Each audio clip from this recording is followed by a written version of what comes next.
Welcome, folks, to our podcast, Therapy on a Tangent. I'm Zori with my co-host, Natalie. Say hi, Natalie. Hi. And this is a podcast where two therapists nerd out about our geeky passions and mental health. So before we jump into today's topic, Natalie, what have you been nerding about recently? Okay, so I was thinking about this and thinking about the previous podcast where I talked about how I was going to play Breath of the Wild. I was going to finish it before the year is over, and I have been wildly unsuccessful because actually what I've been doing a lot of lately is Stardew Valley. I don't know what it is. Maybe it's the season or like it's just getting cold that I just want to do something that's very like cozy, comforting, something that feels less like effort in a way, low stakes. Mm-hmm. So I've been doing a lot of Stardew Valley just because I don't know, it just feels so much nicer to not have to think or like have to work so hard at something, and I could decide if I want to go mining or if I just want to fish today, and it doesn't really matter what I do. So that's what I've been doing. A lot of cozy gaming stuff. What about you, Zori? So I've been reading a lot of web comics. So there's this app called Webtoons that I read them on.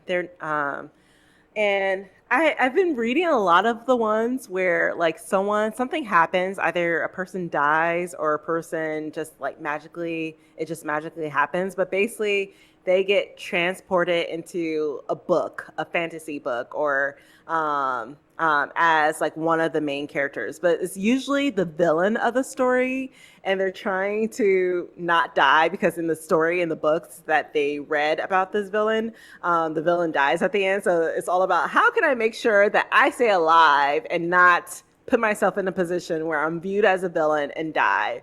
And it's really fun. And usually those are like romance. They're also like romance elements as well. So I've just been reading a lot of that recently. I don't know why. I go through these phases sometimes.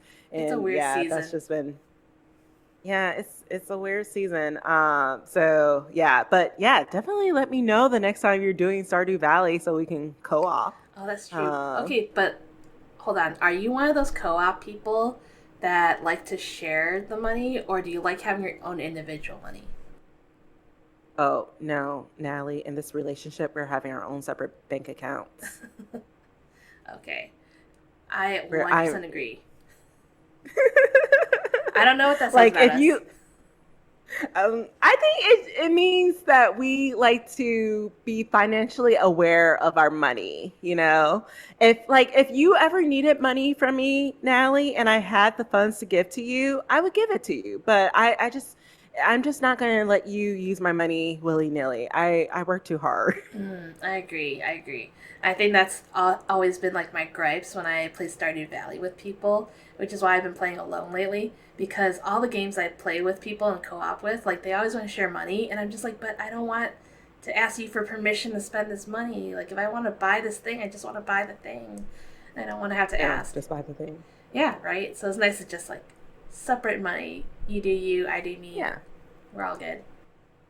Yeah, and understanding like if we ever need help, then if the other person can help, we can help with that. But yeah, I I'm not in a relationship right now, but I always tell people I'm just like, yeah, we're gonna have two separate bank accounts. Always have an exit plan. Or we I can don't know look what at that says we about can me. interpret this as boundaries. It's good to have boundaries. Exactly. Okay. So just transitioning a little bit. I don't know how else to make this as seamless as possible, but transitioning. So by the time this episode comes out, it'll be the holiday times, especially like the winter holidays. So whether that's Christmas, Hanukkah, Kwanzaa, winter solstice, whatever it is, we kind of just want to talk about the things that we do for the holidays. And specifically, because our podcast focuses on the things that we're interested, the geeky things, one of the things that I'm interested in, Natalie, is what are some holidays, movies, or shows that either you really enjoy or they're on your list of must watch during the Mm, holidays? that's a really good question, and one that I have to think about for a little while. But the immediate one that comes to mind is a Mickey Mouse Christmas Carol. and that's such a classic movie. I don't even know what year it came out. I want to say it was in the 90s. Um, but that's one of my childhood favorite Christmas movies that I watched almost every year growing up. And then I think in adulthood, I tried to keep watching it every year, but I didn't necessarily do that. I think there's some years where like it comes to mind and I'm like, oh yeah, I should just watch it, and then I'll watch it, but it's not as like every year as I used to. Hmm. Oh, and I Yeah, guess for that's people who a don't know what a Mickey Mouse Christmas Carol is, so if you're tell us, familiar, Natalie. yeah, if you're familiar with Christmas Carol, it's that idea, but with the Mickey Mouse characters.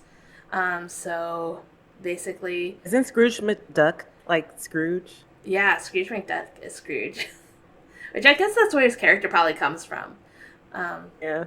so Mickey works for Scrooge McDuck, and so it's Christmas time, and Mickey's family is very poor, so he's trying to like do what he can and um, trying to provide for his family, things like that. And Scrooge McDuck is kind of like, well, you're all kind of on your own. Like he's a greedy kind of person, Hmm. and so he's not really in the giving spirit and things like that. So then the rest of the movie just kind of follows him as he has like sets of nightmares where he has like different ghosts of past just like haunt him and like basically try to teach him the reason for generosity and things like that, Hmm. or like why should he be nicer to people and the consequences of like not being nicer and not being more generous and stuff like that. And so by the end of the movie he has like a change of heart. He gets into like the holiday spirit, he becomes more generous and things like that. So we kind of see him do like a 180, which is kind of your typical like Disney happy ending kind of thing. But it's always like such a heartwarming movie because it's like, oh, look, this is what the holidays are about. It's about kindness, about generosity, caring for family, and things like that. And so, like, it just kind of gives you like that nostalgic, warm, fuzzy feelings. Hmm. Yeah. One another of my favorite holiday movies. It's also a version of the Christmas Carol, but it's the Muppets Christmas Carol. Though I will admit, I think it's like the Ghost of Christmas Past. I think it's supposed to be a Muppet, but like it's a Muppet, but they like did a lot of like light effects with it. So it's very creepy. And I remember as like a young child being so afraid of the of Christmas Past because it was just so freaky looking. I was just like, what's going on? I don't like this. But also, yeah, I feel like I had to watch some version of the Christmas Carol. Mm-hmm. Was Uh, it emotionally scarring for you? Uh, I think yeah, especially like I said, the I think for the longest time I was just trying to figure out like, is this a live actor or is this a Muppet? And I think it's a Muppet or it's supposed to be a Muppet. I'm not sure, but yeah. Um, I think also as a child I was just like, huh. So Kermit and Miss Piggy are married and they have kids. Why did I never see the kids before? And like when you're talking about the Mickey Mouse Christmas Carol, I was just like, huh. Mickey and Minnie have kids. Why do we never see their kids Mm-hmm. later in any other thing? So, yeah. So, another movie for me is Jingle All the Way with Arnold Schwarzenegger and Sinbad. I will admit that's like one of those movies that, like, especially when I compared it to watching it as a child to watching it as an adult, I'm like, there were so many jokes and stuff that went over my head. And, they weren't even like, how Disney like kind of sometimes weaves things in for adults and it's like really sneaky. Mm-hmm. I was just like, how did I miss that as a child? But yeah, so that's like my all-time favorite one. Sometimes I will admit I skip to the end. When again, spoilers, but again, this movie came out in like 1996. So basically, it's about like this dad who like basically he comes off as like forgetful of his family. He's so like business job focused that during Christmas time he was supposed to get his son this really um fancy toy called Turbo Man, and it's in high demand. So by the time he realizes, like, oh no, I forgot to get Turbo Man, like my wife has been telling me for months, it's kind of out of sell. So like most of it is like I think Christmas Eve, him trying to like find a Turbo Man. And I think it takes place in Minnesota, I think, which is Mm. so weird because I never, for some reason, I had it in my head that it took place in New York. I don't know why, but so he's going all over, let's just say Minnesota. If I'm wrong, I'm wrong. It won't be the first time I say something wrong on the podcast, but he goes all over Minnesota trying to find this Turbo Man. And then he also runs into Sinbad's character, who's like this mailman who's also trying to find a Turbo Man. And basically hijinks happen. And then towards the end, through like sheer luck, he gets confused for this actor for a parade, for the Christmas parade, who's supposed to play Turbo Man because he's Arnold Schwarzenegger. This was like Arnold Schwarzenegger at his prime, so he was buff, you know. And he gets confused, and then basically he gets dressed up as Turbo Man, and as he's on the float, he's supposed to pick one lucky child, one lucky boy or girl in the audience to get this Turbo Man doll, this like highly required Turbo Man doll. And of course he sees his son and he's like, Jamie! And then Jamie, his son, is just like, oh my gosh, Turbo Man knows my name or whatever. And then like, you know, there's some other hijinks. I won't give it away, but basically it's one of those like holiday movies that I've always watched since as long as I can remember, and I have to at least at some point to watch it as well, even as an adult. So that's always on rotation. Like, so always a Christmas Carol, whether it's whatever version, there needs to be at least one Christmas Carol, and then Jingle All the Way. Yeah. And you know, the another movie that came to mind that I don't watch every holiday season, but I know it always gets aired is Home Alone. And I don't know like why that is the association now. Like it takes place around Christmas time, like the holiday season, but it has nothing to do with the holidays. But I think that I imagine that as like a very classic like holiday movie. And I love Home Alone. I think there's so much we could even like just talk about like what's going on in that family and like the crazy like how many times are you going to leave your child home alone and like totally like lose him and forget that he exists, right? There's lots of things we could talk about there, but that is one of the movies I think about all the time during this holiday season. Allie, can I be honest with you? Oh no. Yeah, to be honest with me. Okay, this is a safe space, right? It is a safe space for now. I did not watch Home Alone in its entirety until like a few years ago. Like I had watched parts of it and I knew like the general gist of it, like a kid gets left at home alone, and like, you know, these guys like try to sneak in. But I had not watched like the full Home Alone until like a few years ago, and I think it was because of like I'm on this group chat Discord, and every so often we're like, let's watch a movie together as a family, you know, family Discord, and I think that was one of the movies, and that was the first time I seen like Home Alone in its entirety. So yeah. It's such a great movie. You know, if for our listeners out there, if you have not seen Home Alone, I think you should watch it. I think it's just lots of shenanigans and it's silly and it's fun. It's a very lighthearted movie, so definitely a good watch. And you know, it takes place in our hometown, me and Zori's hometown, Chicago. You can still find the Home Alone house in the north suburbs here. So yeah. Well, yeah, we gotta clarify. It's the suburbs. It's not. It is. It's not technically Chicago, but you know, we'll take it. We'll take it. Well, you know, with the suburb that it comes from, or the suburbs that it takes place in, I think you could see, I guess, why the family is the way that they are, right? The social class, the things that they do, the mannerisms. Yeah, if you're from Chicago or Chicagoland, you know what we're talking about. We're not gonna say any more about this. Yeah, but great holiday movie to watch.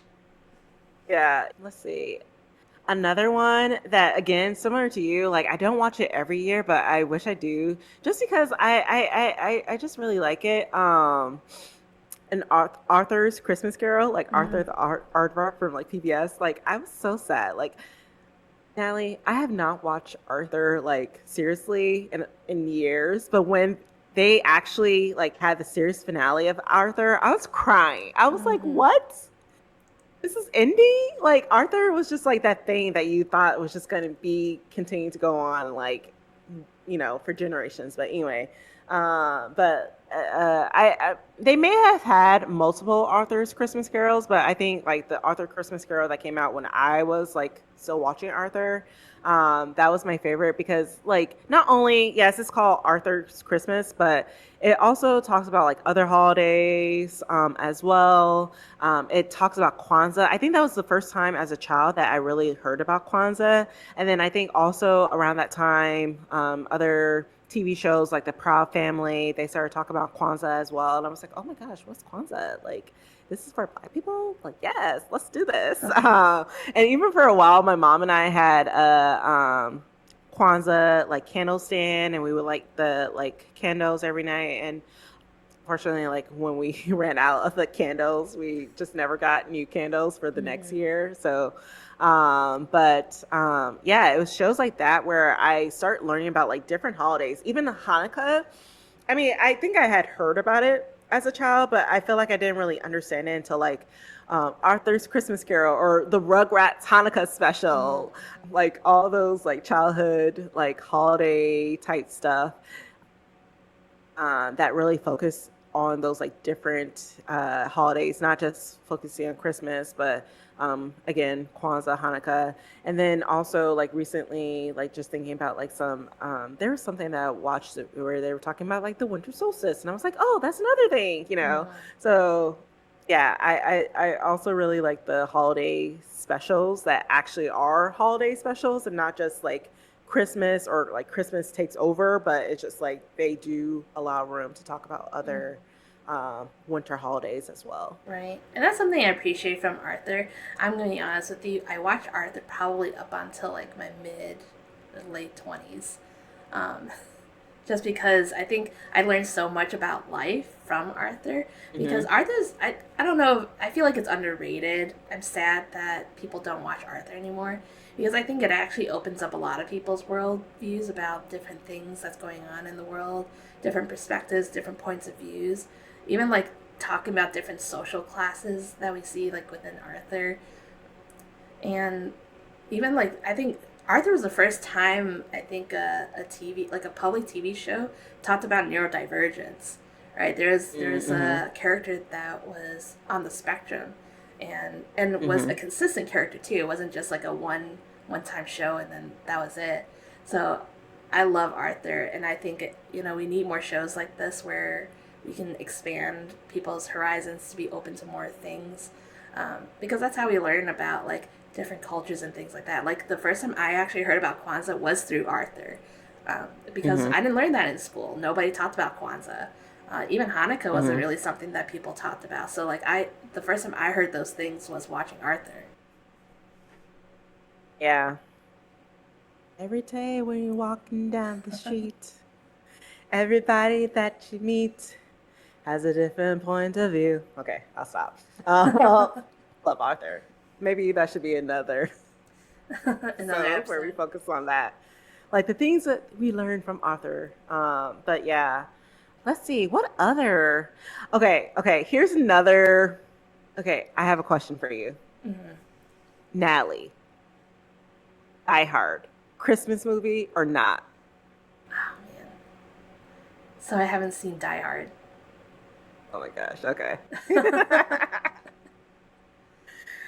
Oh my gosh, that was another movie that I didn't really watch until like I was a teenager, and then my mom had the audacity to be like, "How have you not watched Die Hard?" I was just like, "Excuse me, it's your fault for not culturally me. Like, this is your fault." But anyway, yeah, that's like the argument. Like, is Die Hard a Christmas movie because it takes place during Christmas, but it's not necessarily Christmas. Right. I've heard the Um, controversy. I just haven't seen it.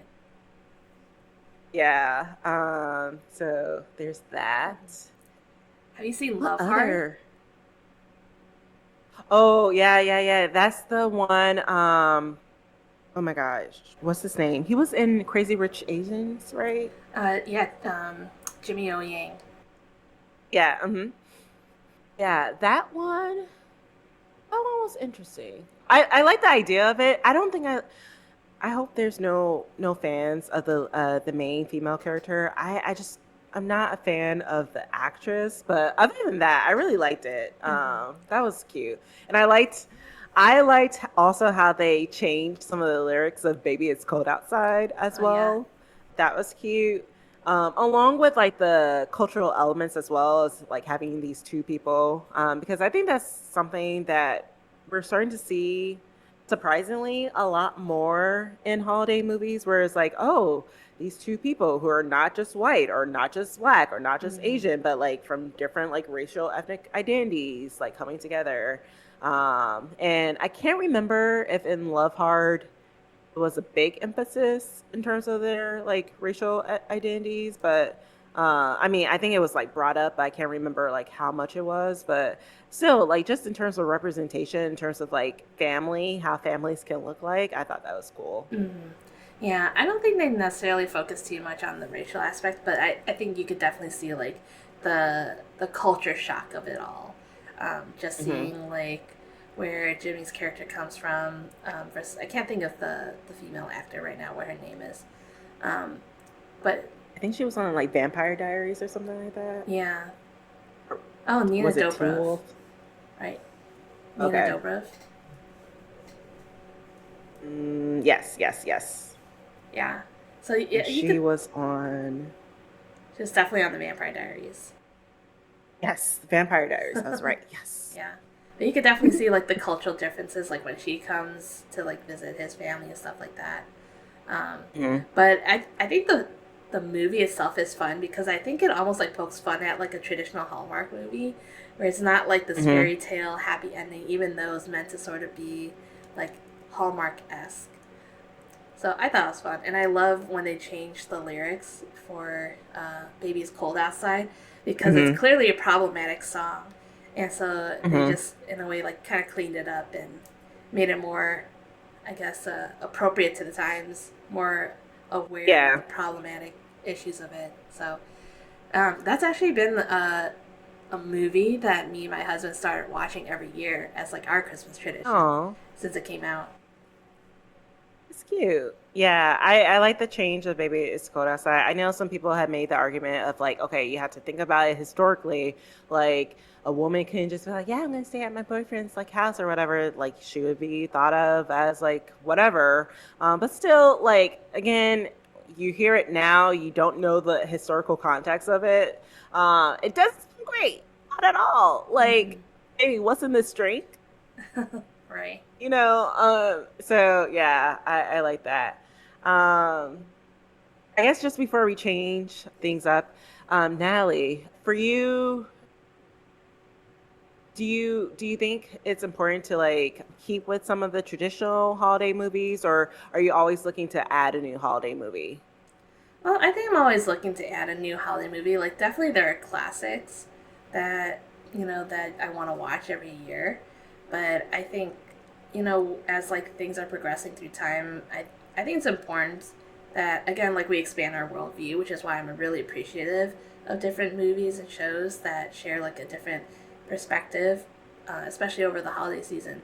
Just because there's so much that's different from like when I grew up. Like when I grew up, it was like it was Christmas break. We're going Hmm. for Christmas break, but that doesn't acknowledge people who don't celebrate Christmas or they celebrate other things, Hmm. right? And now we're shifting to more like, oh, we're celebrating the winter holidays, and it encompasses all these things. So I think I'm always looking for like new movies just to, I guess like I don't know. I guess as the kids would say, like be more woke, right? I'm looking for movies that are more woke. Hmm. What about Yeah, you? that makes sense. I definitely think I do try to add new movies, but I feel like at least recently there hasn't been like a movie where I'm like, yes, this is now in my like my holiday rotation. I still feel like I fall back on some older stuff. Like I have a whole list of like different versions of the Christmas Carol, and I think even like one year I just spent a day watching different versions of the Christmas Carol because like there's just so many things that you can do differently. So like again, there's the Muppet Christmas Carol. Another one of my favorites is a Divas Christmas Carol. where it's kind of like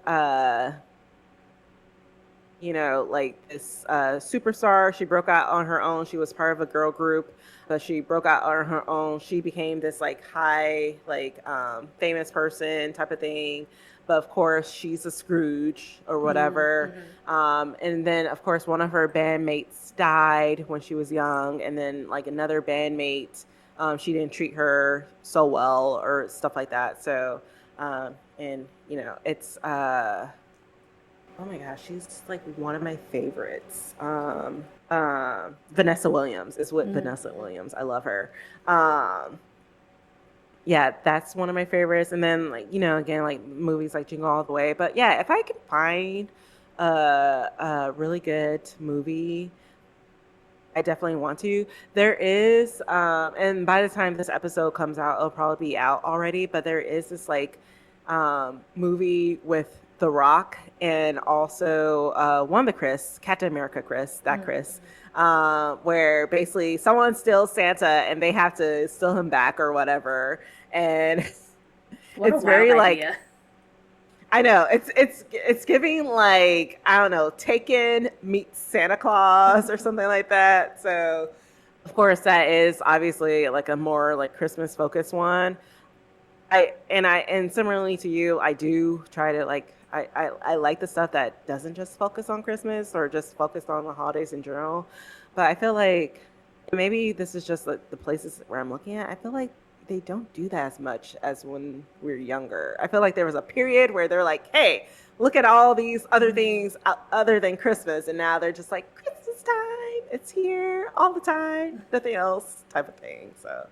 I will say I have noticed that there has been a lot more Christmas movies with diverse casts, and Mm-hmm. specifically, there's one with Kristen Stewart of Twilight fame. I know she's been in other things. I know she's probably doesn't want to be associated with just Twilight, but that's where I know her from.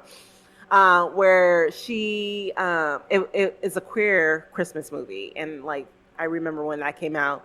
Of course, there were like think pieces where they're like, okay, yeah, this isn't perfect or whatever, but still, the fact that this is a queer romantic comedy, I think, or at least like queer romantic movie, set in Christmas time, and so many people were like, yes, we need more of that. So, um, and though I want that for the other holidays as well, and not just those like Tubi original movies, but actually like on Netflix, HBO, and stuff like that. I would like to see more of that with the queer community, with neurodivergent folks, with other marginalized identities as well. And again, not just during Christmas, but like other holidays, other winter holidays as well. Mm-hmm. Right. I think that would be cool. So before we end, Natalie, we've been talking about winter holidays, and I think one of another winter holiday that I think a lot of people, no matter kind of what religious or cultural backgrounds they're coming from, celebrate or at least acknowledge in some point is New Year's. Um, and as therapists, we know that sometimes it can be really hard, and also it can put a lot of pressures on on our clients to come up with a New Year's revolution, like New Year, New Me. I'll be honest, sometimes I'm like, no, New Year, same me. Mm-hmm. So instead of like saying like, oh, I'm going to go to the gym next year, and yes, maybe that's something that I still want to strive for, but I'm not going to wait until the New Year's to like actually try to implement. Something that I've been trying to do more so for myself is New Year's affirmations. So like, what is a word or phrase that I want to go into the New Year's with? And I do try to, I like either write it down, I either create like a New Year's mood board with that word or theme. I try to like think about that word or phrase throughout the year in terms of like how I want to progress, and kind of let that word or phrase like lead me and guide me, especially in terms of like big decisions that I hope to have or hope to run into during the year. But Natalie, are there any like New Year's affirmations that you have for yourself, either a word or a phrase that you want to go into the year of 2025 with? Mm-hmm. Well, the first one that came to mind is let it go. And perhaps that fits in with like our winter theme, right? Let It Go from Frozen. Mhm. But I guess that came to mind just because I think this year has been pretty stressful for me. And I will say that some of the stress is like self imposed. You know, like I have a hard time letting go of certain things, or like I just like dwell on a certain issue. And I think this year I really started to like somatically feel that, the anxiety that I was Mhm. having a hard time letting go of. And so like I noticed that like my heart would race a lot more. I was having a hard time just like sitting still, um, and things like that. I always was like I was in my head a lot. So I think like something that I want to go into this year with is the idea of like just letting things go. And because some things are just going to be what it is, and no matter how much I think about it, or no matter how much I stress about it, it's not going to change. And so those are just some things where it's like I have to take a deep breath in, let it out, and Mhm. then let that go off to the universe, whatever it's going to do with it. And I'm hoping that that helps me to just create like a more healthy feeling in my body, because I've been feeling very unsettled, and I've been trying to practice this more. So it's been better lately. Just trying to like settle myself a little bit more, focus on like breathing, focus on mindfulness things. But I definitely don't want to go into the new year with the same level of stress that I had about certain things, Mhm. especially the things that are out of my control. Um, and the new year always brings up so much like ambiguous anxiety for me, because it's like, it's a Mhm. whole new year. I don't know what's coming ahead. And that stresses me out, because it's like I need to have a plan, I need to know what's happening, but you can't figure out what's going to happen in a whole year, right? So there's a lot of Mhm. ambiguity, and I just gotta like let it go. It's okay that I don't have control over certain things, that I could just let things exist. I don't have to keep thinking about it. I don't have to let it bother me. Um, Mhm. so that was like the first thing that came to mind. What about yourself? Yeah, so for me, there's just been a few things, especially towards the later of part of this year of 2024, where there are some opportunities that have been coming up, but I'm just like, oh no, I don't know if I'm ready. Or sometimes I'm like, no, don't perceive me. And so for me, for 2025, my phrase is do it scared. Because sometimes I like talk myself out of doing things. And even with social media, sometimes, even though out of the two of us, I'm the social media guru, sometimes I'm like, oh no, I shouldn't post that. That's going to be annoying. Or like, no one wants to see that. No one wants to hear that. I'm just like, listen, I do cool things and I need to realize that I do cool things and take ownership for it. And even there was someone at my work a few weeks ago where he was like, hey, I saw you had a podcast. I was like, yeah. Oh my gosh, you're perceiving me. You're someone who I work with. You're perceiving me ill. Stop that. And not that I have anything against this podcast. It was just like oh gosh, like you're seeing what I'm doing. So I think just with how things are going this year, or like these last few weeks and these last few months, and kind of with some of the things that are still up in the air, but I'm hoping that they'll work out. There's going to be an element of like, oh my gosh, this is nerve wracking. Oh my gosh, this is anxious. Oh my gosh, this is pushing me out of my comfort zone. And hopefully taking my own advice that I give to my students every time they have to do something or talk about something uncomfortable. Like, it's okay to be uncomfortable. It's never okay to be unsafe. And I had to realize that a lot of these things that I'm kind of just like, no, are things that are just uncomfortable, but they're not unsafe. And that these are things that if I really want to progress, both in my personal and professional life, I just need to do it. And, you know, despite the bullet. So yeah, do it scared for Mm-hmm. me. I like that, and I think that helps validate that like it's okay to be scared, because I feel like fear is the thing that stops people from doing things. Even like this idea of like setting New Year's resolutions. Like people don't like setting New Year's resolutions because they're afraid they're not going to be able to do them, and then they're going to be Hmm. disappointed at the end of the year when they like reflect on it. But I think a lot of times like it doesn't even matter if you failed, or you didn't make that goal. That's something that was personal for you. And so, like, fear shouldn't be the thing that stops you from doing it, because then it just stops us from like growing ourselves and like bettering ourselves. And I think this is where we could hold both and, right? We could do things and be Mm-hmm. scared at the same time, right? Yeah. I had a sticker like that, where it's like, I don't even remember what it is. It's like I'm doing it anyways whilst I'm crying or something like that. Um, and I think sometimes, like, Sobbing, crying, yeah, it's throwing like, up. that's okay. Like, I'm doing the thing and I'm crying, and that's okay. Yeah. And I think that's one reason why I like New Year's affirmations more than New Year's resolutions, because like New Year's resolutions usually typically they're like a specific thing. They're like, I'm going to go to the gym, I'm going to eat healthy, I'm going to not procrastinate on grading my papers. Shout out to any of my students listening to this. Y'all know. Y'all know. And without a doubt, I always, maybe like for the first few weeks of the year, I'm like, good, you'll see me in the gym, you'll see me grading papers on time. But then there gets a point where I'm just like, okay, I'm tired, I'm bored. This is a lot. I have other things to take into Mm-hmm. consideration. And I like affirmations because typically affirmations, yes, you want to be specific enough and like have it be something meaningful to you, but you can apply it to multiple situations.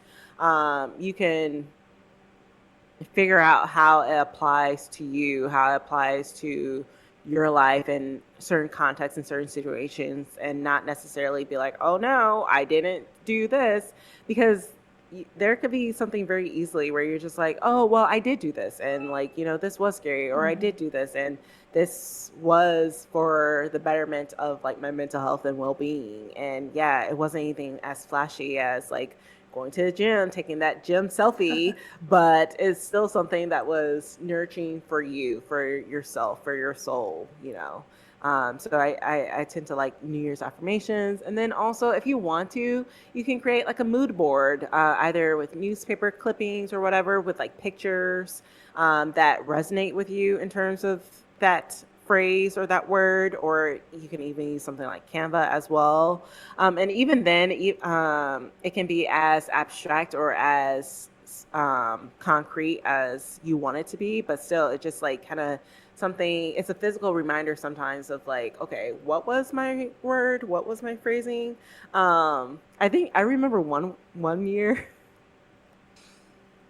one year, it was like be delusional. Can you talk more about Um, that? Sorry. yeah, it was like again because this is a process, it's never just going to be, but again, it was during a time, a year, a point in my life where I was again kind of talking myself out of doing things.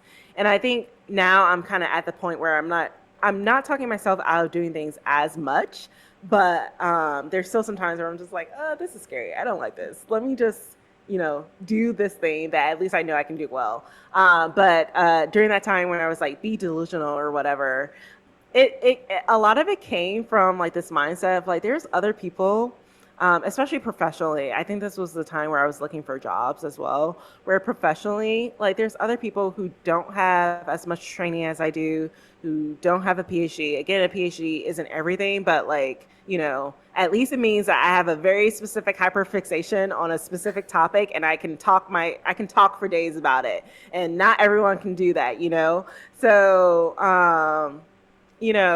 not letting myself like talk myself out of it just because like, oh, I shouldn't be doing that, or I don't meet this specific requirement or whatever. But just, I guess another way of saying it, having the confidence of someone who is half as talented, half as dedicated, but can still get it. Who doesn't do that work. Or another way of phrasing it is having the confidence of a mediocre white man. So like being delusional, being like, yeah, I got that job, and like having that confidence. So kind of, I guess another way you can say is like manifesting it, speaking it into existence or whatever. And you know what? That year, I was like, you know what? I'm gonna meet one of my 7 Korean husbands. And this was like back when BTS hadn't really said that they were breaking up, or not breaking up. They any my army, I'm so sorry, they're not breaking up, but they were taking a break. But that year I was just like, you know what, they haven't said anything about concerts, but the next BTS concert, whether it's solo or a group, I'm going to it. And then lo and behold, my favorite husband out of the seven, Yoongi, Min Yoongi, Suga, he had his own solo concert, and I was like, I'm going. I have to go. The affirmation for this year is be delusional. I'm going to be delusional and meet my husband. And I met him from like a few thousand feet, but still, that was close. We made eye contact. He saw me. He was like, "There's wifey," you know. So that happened, and there were other things like both for personally and professionally that happened because I was just like, you know what, I'm going to be delusional. I'm going to like take this chance, take this risk, and if things don't work out, then that's fine. But at least I can say I tried, and I didn't step away from it. So I guess very similar to the do it scared, but I feel like I'm at that point where it's just like there's certain things that I'm just like, oh no, this is scary, this is uncomfortable. It's not even that I don't think I can do it, it's just like it's just uncomfortable, and I'm letting that uncomfortability like stop me from doing it. Yeah, but that's like embracing like two different parts of you, right? Like that, like be delusional is embracing like the confident part of you. Like, yes, I'm gonna be confident, I'm gonna hype myself up, and that's what I'm gonna do. But then like do it scared, it's like embracing that like you're going to be uncomfortable, and that's okay. It's like I am afraid of things, and that's okay, right? So it's I think both parts are necessary to have, but I like that contrast that you've had. It's like, yes, I've worked on being confident, and now I'm working on just being okay with things I'm scared of. Hmm.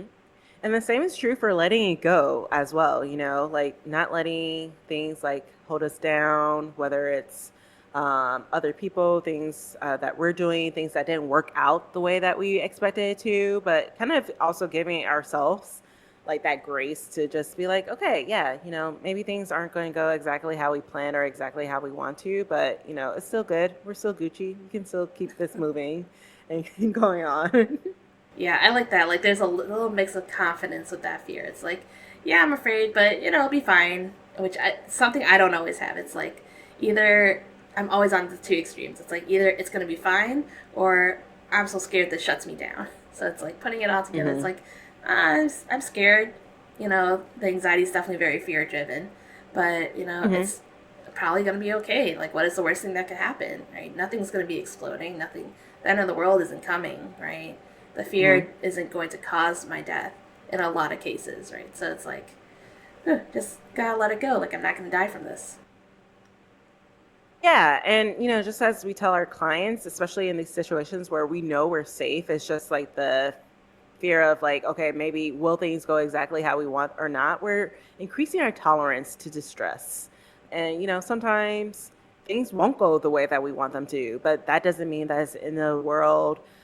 Yeah, maybe in the moment, and we're not. And I don't think either of us are saying to like, don't allow yourself to feel what you feel in the moment. Like if you're frustrated, if you're sad, if you're disappointed, that's totally fine. But like also don't let that ruin your day. Don't let that ruin your week. Don't let that ruin relationships just because of something that didn't go exactly the way that we wanted to. Don't let that ruin the joy that we have in life. Yeah, yeah. Good thing for our listeners to think about. Like, what is your New Year affirmation? So hopefully that gets some people thinking. Yeah. Yeah, hopefully it gets you all thinking. And if you want to share with us, again, you can like send it to DM on our social medias, or if you're watching on YouTube, you can put that in the comments as well. But yeah, Natalie, I think that's it for today. So thank you so much, everyone, for joining us for another episode of Therapy on a Tangent. If you like what you listened to today, please remember on Spotify and our Apple Podcasts to give us a rating and review if you're listening. if you're watching on YouTube, to like, subscribe, and hit that bell button. If there's a topic that you would like to see us talk about when we come back in the new year in 2025, in the future, woo woo, to either, again, put that in our DMs or shoot us an email at therapyonatangentpod@gmail.com, and we'll try to see if we can put that in next episode. But yeah, that's it. I'm Zori. I'm Natalie. And until next time, stay on a tangent, folks. Bye.